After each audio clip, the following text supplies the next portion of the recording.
ഇപ്പോൾ പൂച്ച പെറ്റ് കിടക്കുന്ന കേരളത്തിൻ്റെ ഖജനാവ് നമ്മൾ പണം കൊണ്ട് നിറയ്ക്കും, ഒരു സംശയവും വേണ്ട. അതാണ് ഒരു ഗവൺമെൻറ്റിൻ്റെ ജോലി.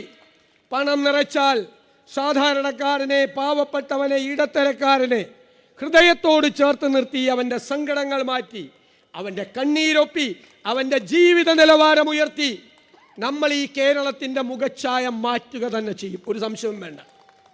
ഞാൻ നിങ്ങളോട് പറയുന്നു, നമ്മൾ 1.5 കൊല്ലം മുമ്പ് പറഞ്ഞു ആരോഗ്യ കേരളം വെന്റിലേറ്ററിലാണ്. ഇപ്പോൾ ഒറ്റ സംശയമുള്ളൂ, വെന്റിലേറ്ററിലാണോ മോർച്ചറിയിലാണോ? ആരോഗ്യ കേരളത്തെക്കുറിച്ച് വരുന്ന വാർത്തകൾ ഞെട്ടിക്കുന്ന വാർത്തകളാണ്. എല്ലാം കീഴ്മേൽ മറഞ്ഞിരിക്കുന്നു.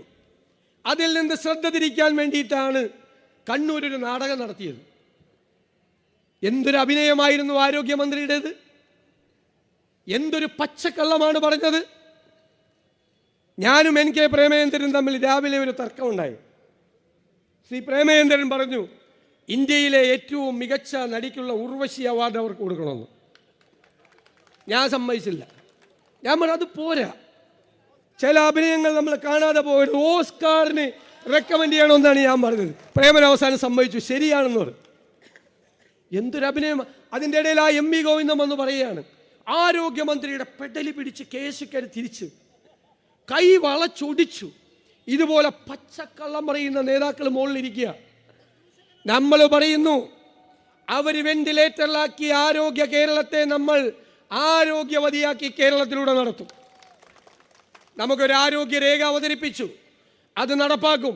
അത് നടപ്പാക്കുമ്പോൾ ലോകരാജ്യങ്ങളിൽ നിന്ന് പോലും ആളുകൾ ചികിത്സ തേടി കേരളത്തിലെത്തുന്ന ആരോഗ്യത്തിൻ്റെ ഡെസ്റ്റിനേഷൻ പോയിന്റാക്കി നമ്മൾ നമ്മുടെ കേരളത്തെ മാറ്റും.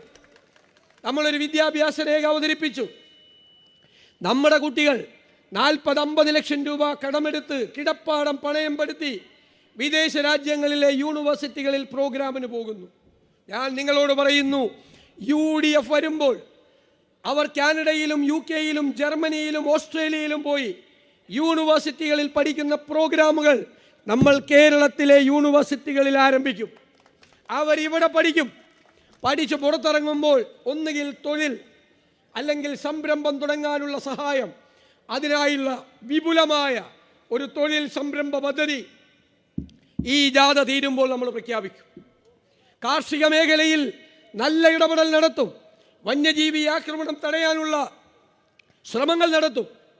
ഞാൻ നിങ്ങളോട് പറയുന്നു, ആശാ വർക്കർമാർ, അംഗൻവാടി ജീവനക്കാർ, പ്രീ പ്രൈമറി ടീച്ചേഴ്സ്, പാചക തൊഴിലാളികൾ, ലോട്ടറി തൊഴിലാളികൾ, KSRTC പെൻഷൻകാർ, ഭിന്നശേഷിക്കാർ, അവർക്കായി എല്ലാമുള്ള പ്രത്യേക പദ്ധതി UDF പ്രഖ്യാപിക്കും.